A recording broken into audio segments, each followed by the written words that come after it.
मुझे वो दिन आज भी ठीक से याद है जब मैंने उसकी आंखें देखी थी।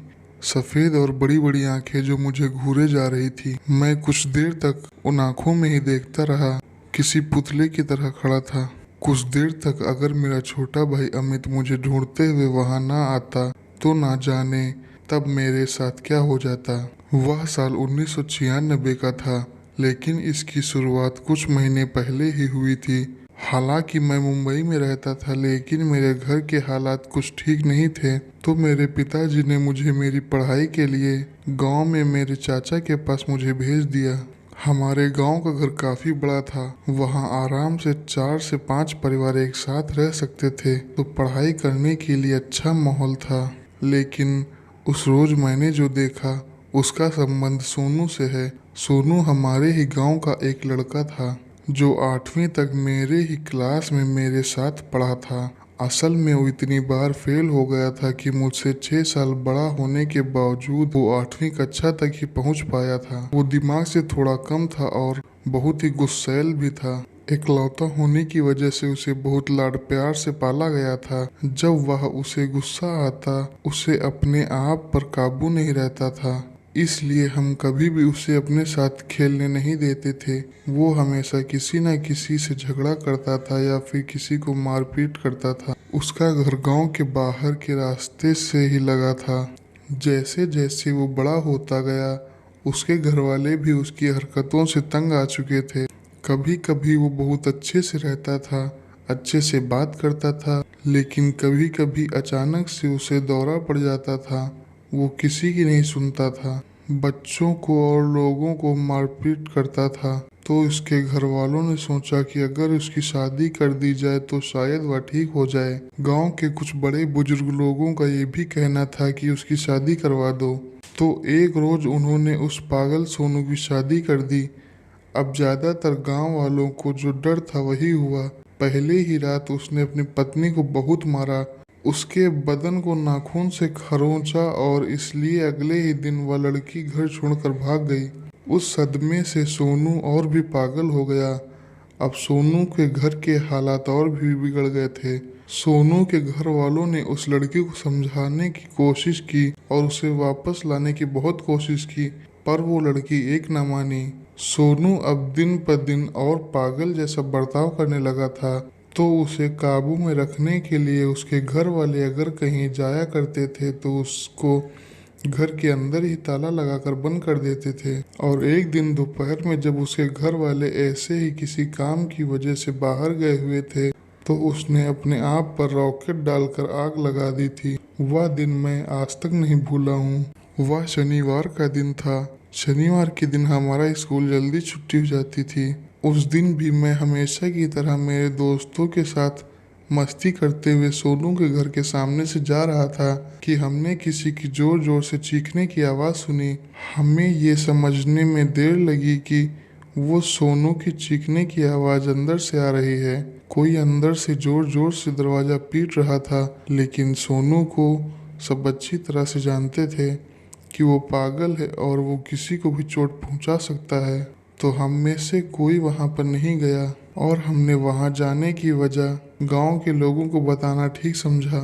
हम दौड़ कर ही गांव चले गए। गांव के लोगों ने जब सोनू के घर का ताला तोड़ा तो देखा कि सोनू जलकर मरा पड़ा था। उसका पूरा शरीर जला हुआ था, शरीर का मांस और खून पिघल कर लटक रहा था। मैंने बस एक नज़र देखा उसे और मैं पीछे हट गया। वह इतना डरावना दिखाई दे रहा था कि उसे फिर से देखने की मुझ में हिम्मत नहीं थी। उस हादसे के बाद घर वाले उस घर को छोड़कर खेतों में रहने के लिए चले गए। सोनू मर तो गया था, पर उसका डर अभी तक खत्म नहीं हुआ था, क्योंकि उसके मरने के कुछ दिनों के बाद ही उस घर की कहानी पूरे गांव में फैलती चली गई थी। कोई कहता कि सोनू अब भी वहाँ है, वह लोगों को पुकारता है, तो कोई कहता है कि आज भी उसकी चीखें सुनाई पड़ती हैं। किसी का यह मानना था कि दरवाजा कभी कभी अपने आप ही हिलने लगता है। हालांकि मैं और मेरे दोस्त उसके घर के थोड़ा आगे ही खेलने जाया करते थे, लेकिन हमें कभी भी ऐसा कुछ भी दिखाई सुनाई नहीं दिया। हमें उन सब की बातों की वजह से डर जरूर लगता था।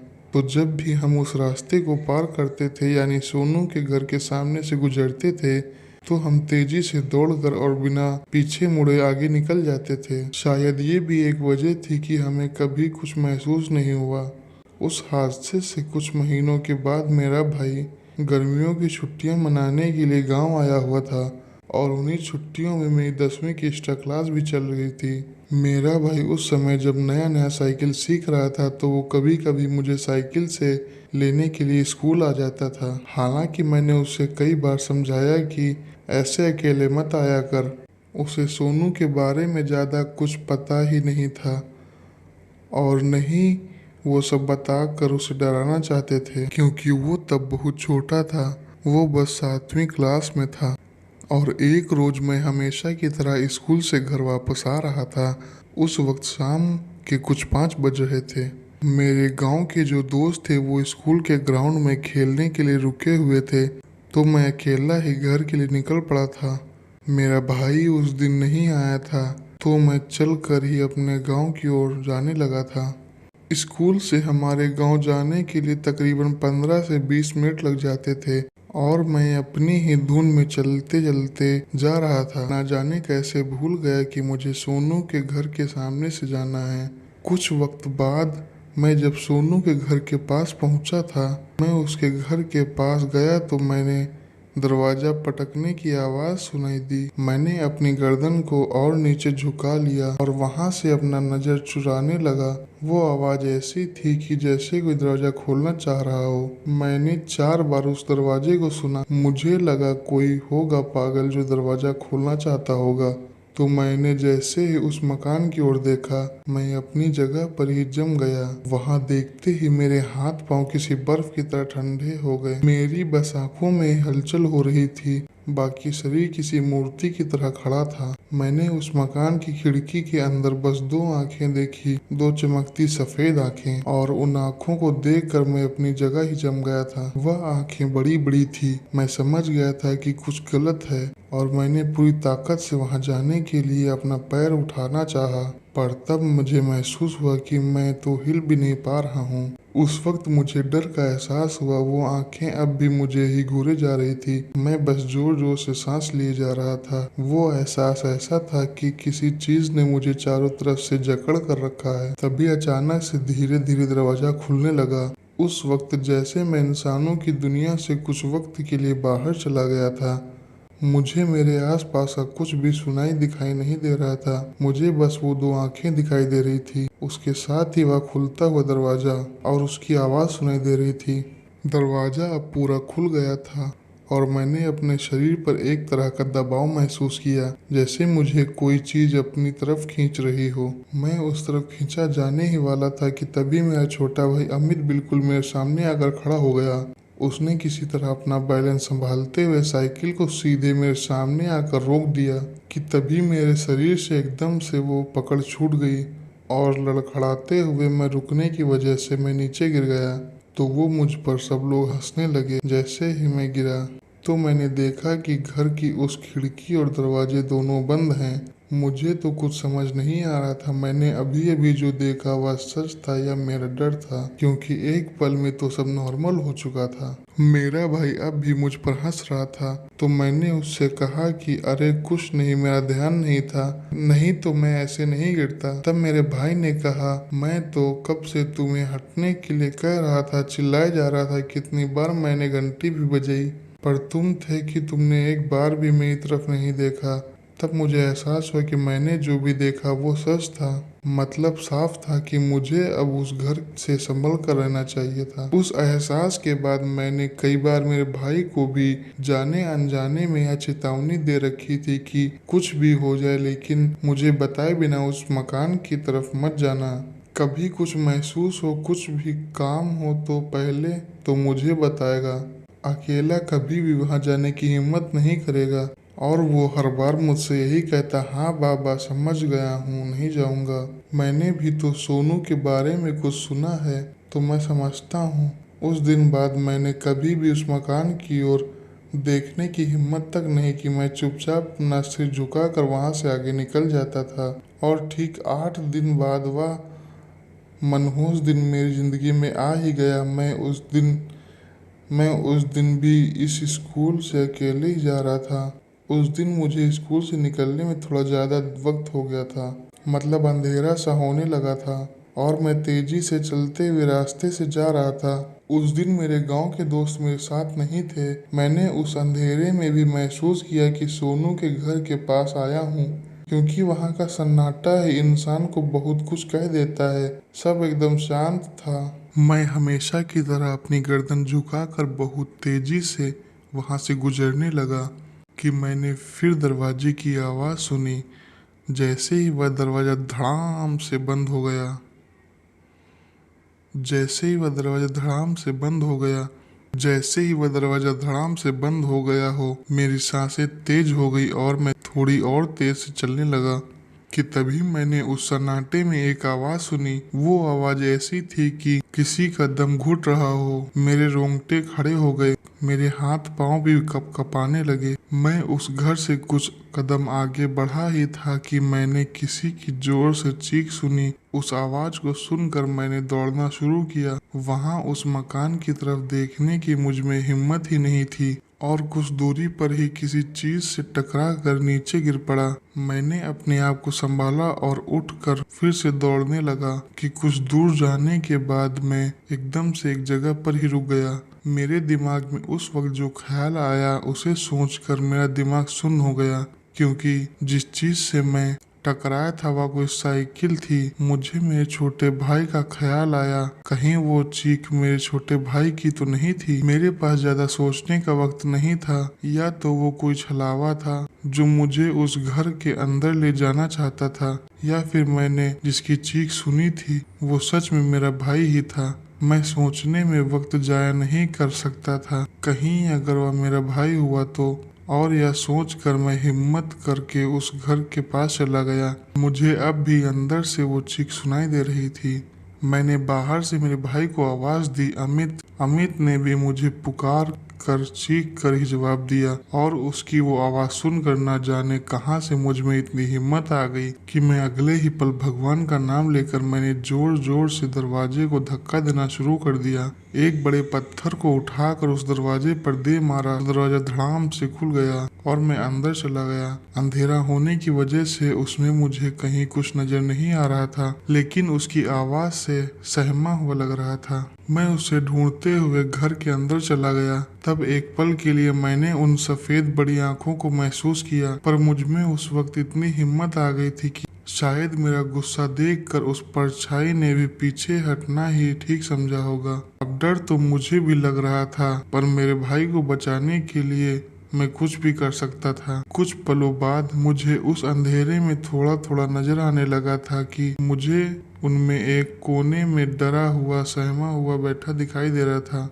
मैं झट से उसके पास चला गया और उसे उठाकर बाहर ले आया। जैसे हम दोनों बाहर आए, मैंने किसी न किसी तरह से बैग उठाया, साइकिल उठाई और उस पर उसे बैठाकर सीधे गांव चला गया। गांव में जाते ही सबसे पहले मेरे चाचा जी को उस हादसे के बारे में बताया। तब हमने देखा कि भाई के हाथों पर जलने की उंगलियों के निशान बने हुए हैं, जैसे किसी ने जलते हाथों से उसे पकड़ लिया हो। चाचा ने उस मकान को बंद करने के लिए पंचायत बुलाने का फैसला किया। उस वक्त मैंने मेरे भाई से पूछा कि आखिर हुआ क्या था, अंधेरा हो रहा था तो तू वहाँ क्यों गया था। तो उमेश ने मुझे बताया कि उसने असल में मेरे आने का बहुत इंतजार किया था, लेकिन अंधेरा होने को आया था तो वो साइकिल लेकर मैं स्कूल के लिए घर से निकल पड़ा। जब मैं ठीक सोनू के उस घर के सामने गया तो उसने दरवाजे की आवाज सुनी, तो वहां देखने के चक्कर में उसका बैलेंस छूट गया और वह ठीक घर के सामने के रास्ते के किनारे गिर पड़ा।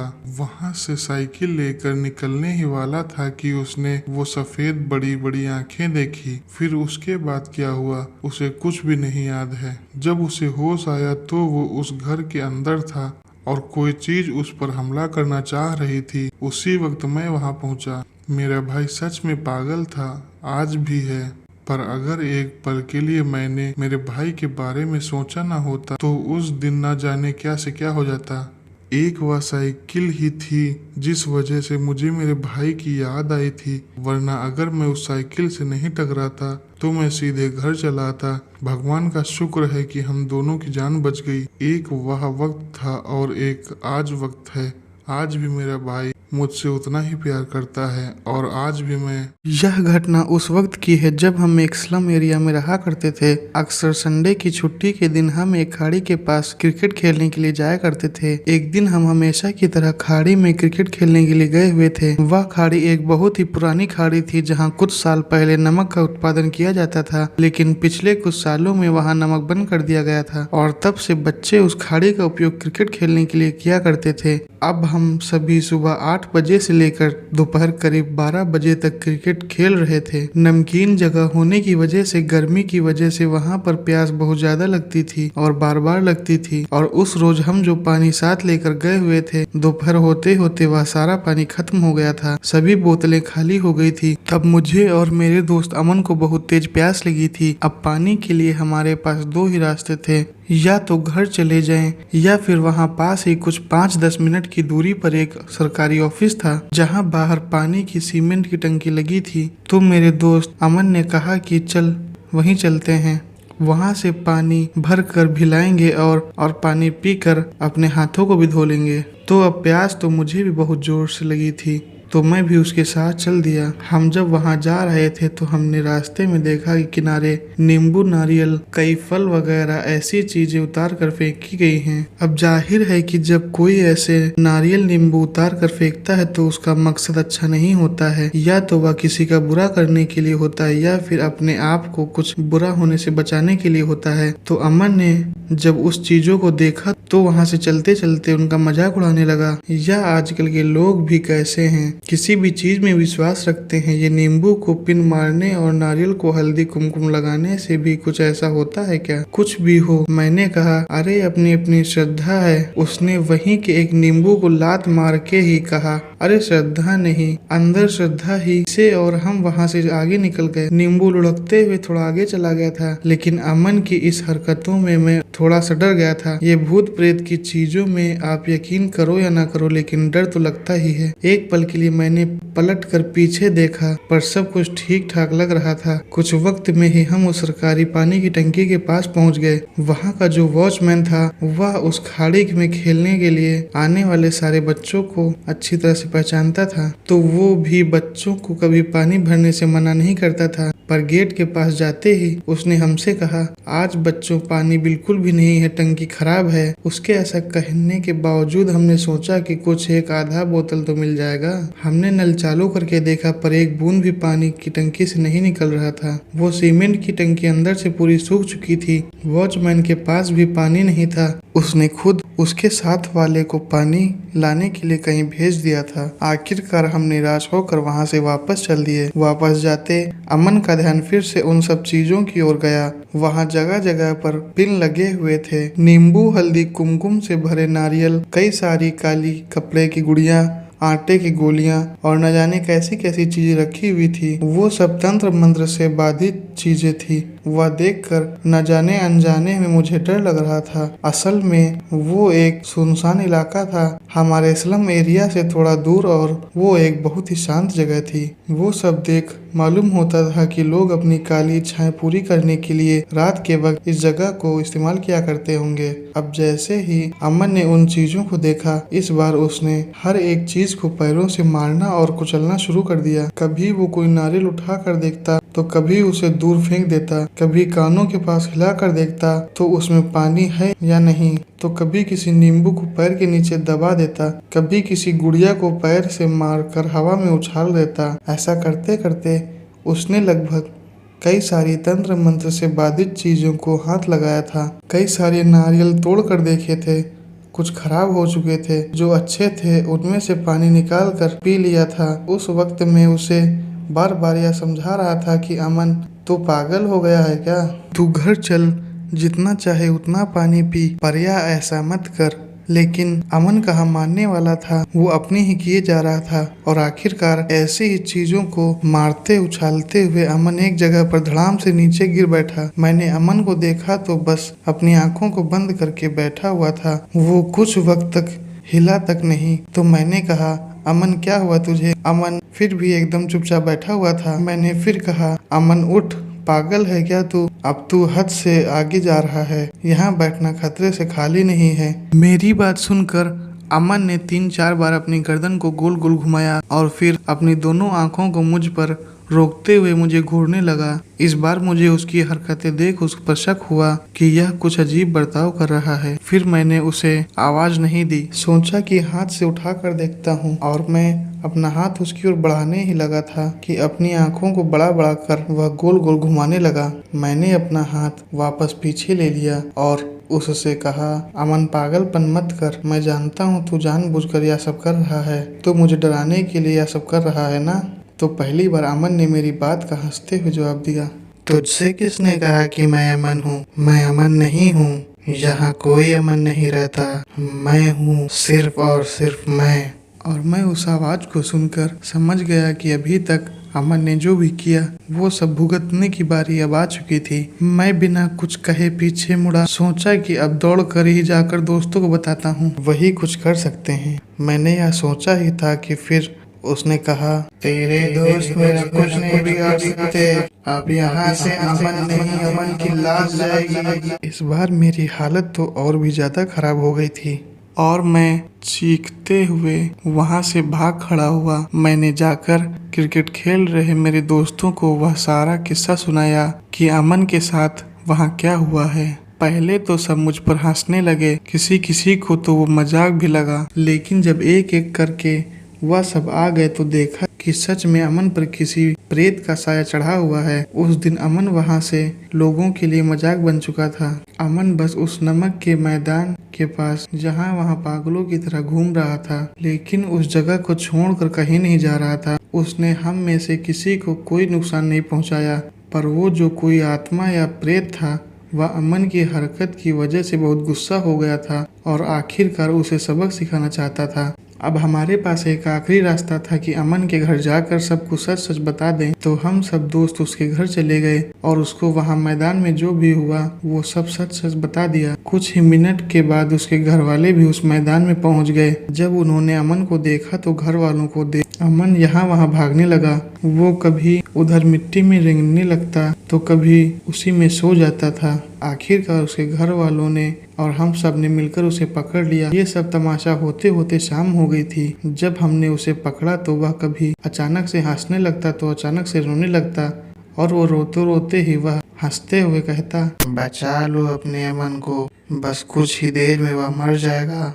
अमन की हालत सच में खराब थी। 3 से 4 घंटों में वह धूप में था। उसके कपड़े, उसका चेहरा, उसका पूरा बदन काला पड़ चुका था। वो पूरा सूख चुका था, आंखें लाल लाल हो चुकी थी।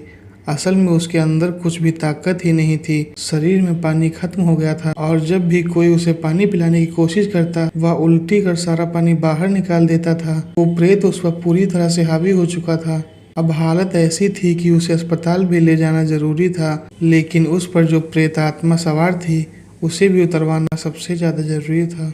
दोनों हालत में अगर किसी भी चीज में जरा सी भी देर हो गई तो उसकी जान जा सकती थी। तो उसके बाद हमारी बस्ती के एक बुजुर्ग आदमी ने पास ही के किसी पहचान वाले बाबा को लेकर उस मैदान में आ गया। हम सब ने तब तक अमन को कसकर पकड़ रखा था। वो अब भी हंस रहा था। तो उस बाबा को मैंने शुरू से आखिर तक की सारी हकीकत बता दी।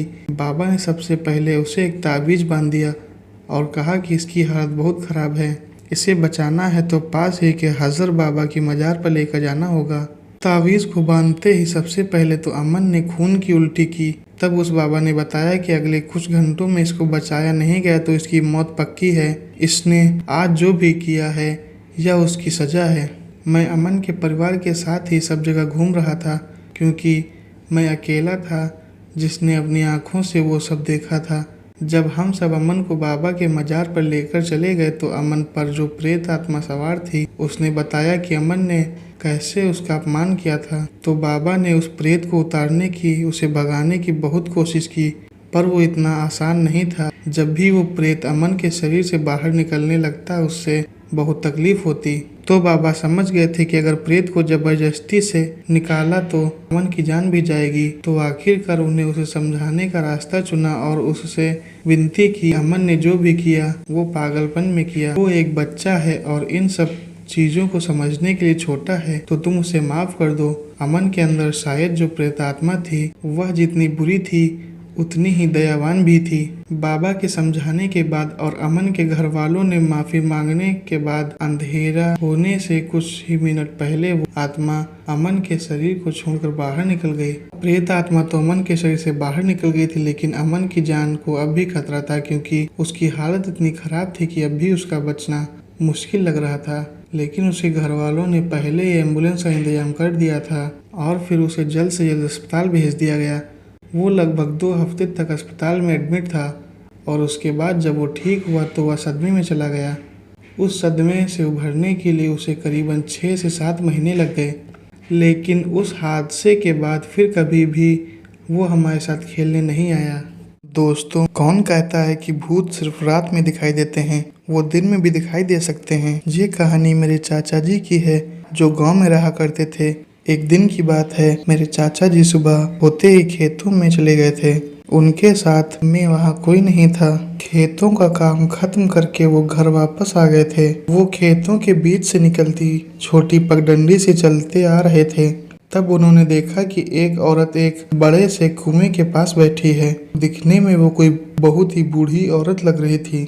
चाचा जी को लगा कि गांव की कोई औरत होगी, पर जब वो उस औरत के पास से गुजर रहे थे तो उस औरत ने कहा, मुझे बहुत प्यास लगी है, क्या तुम मुझे पानी कुएं से निकाल कर दे सकते हो?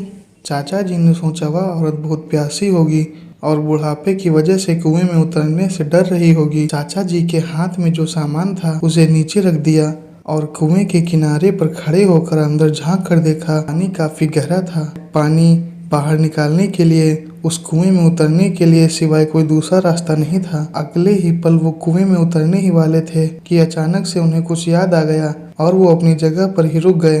वो औरत अब भी कुएं के किनारे पर खड़ी ही थी और नीचे पानी को ही देख रही थी। वो दोपहर का वक्त था। चाचा जी ने फिर एक बार झुक कर पानी में देखा, तब उन्हें एक चीज महसूस हुई। सूरज ठीक उनके और उस बूढ़ी औरत के सर के पीछे था। तो सूरज की रोशनी से चाचा जी की परछाई तो नीचे कुएं में नजर आ रही थी, लेकिन उस औरत की परछाई कहीं नहीं दिखाई पड़ रही थी। जबकि वो औरत चाचा जी से बस एक हाथ की दूरी पर खड़ी थी। तो चाचा जी को शक हुआ यह कोई प्रेत आत्मा है। तो उन्होंने बिना कुछ कहे अपना सामान उठाया और वो आगे चलने लगे। तब उस औरत ने पीछे से आवाज देते हुए कहा, बेटा कहाँ जा रहे हो? मुझे पानी तो पिलाते जाओ। चाचा जी ने बिना पीछे मुड़े चलते चलते ही उसे जवाब दिया, मैं जानता हूँ कि तुम कौन हो, यहाँ से चली जाओ। तो उस प्रेत ने फिर गुस्से में ही कहा, सुनाई नहीं देता है क्या? कहा ना मुझे पानी पीना है। इस बार उसकी आवाज बदली हुई थी। चाचा जी उस औरत की बात का जवाब दिए बिना